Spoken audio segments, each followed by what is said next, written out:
China has long been developing the Tibetan side of Mount Everest. The highest mountain in the world has always been a bone of contention between Nepal and China, given that mountaineers worldwide tend to scale up the peak via Nepal.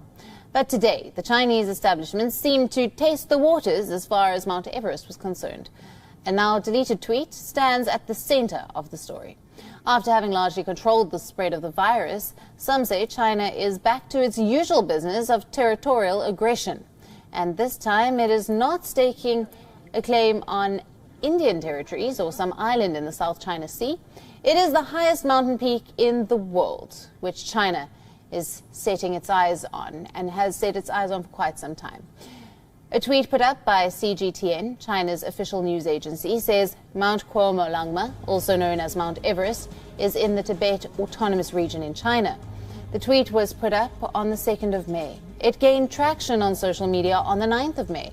Users were quick to criticize China for its false claims, and the tweet became the subject of dismay and debates. CGTN has since deleted the tweet. Doesn't this mean then that China has taken back its claim on arguably the world's most famous mountain peak? Geographically speaking, Mount Everest is located in the Himal sub-range of the Himalayas, and establishing a borderline has been a contentious issue between Nepal and China. And this is where things get a bit tricky. As per experts, Nepal and China signed a border dispute resolution agreement in the 1960s to settle the issue.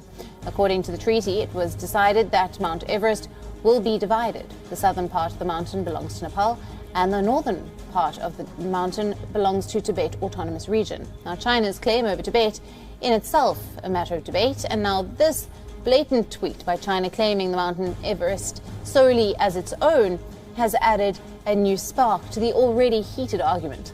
While it can be argued that one side of the mountain belongs to Tibet and by extension to China, the thing to note is that the Tibetan side of the mountain is treacherous and hardly used by climbers.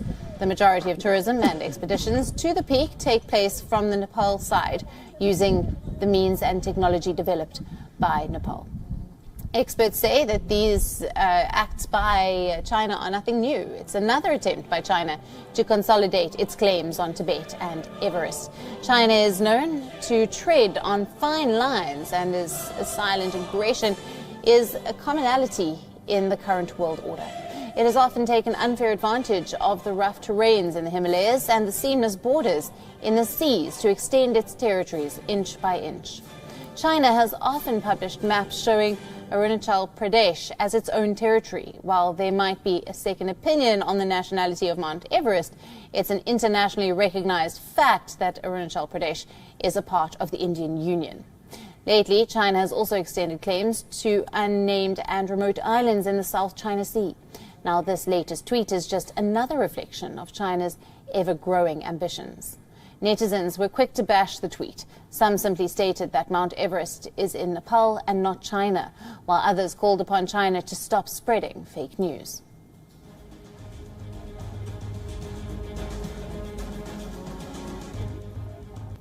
A top health official in China has admitted that there were shortcomings in the country's response to COVID-19.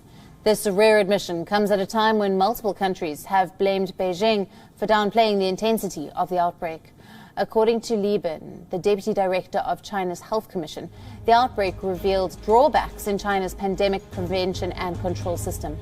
He said that the public health apparatus was not equipped to respond to such a health emergency. China publicly claims to have cooperated with the WHO in handling the pandemic. But this admission reveals that China was indeed unprepared for an outbreak of this proportion. Beijing is planning to modernize its health system by using artificial intelligence, cloud computing, and big data. The country is also planning to actively participate in global health governance. Now, this comes at a time when the US has fortified its role as the forfeited its role as the de facto leader of the World Health Organization, keeping in mind that China had once revamped its health system after the SARS outbreak in 2003. But 17 years later, not only did a new infection emerge, it actually ended up being much bigger than in 2003.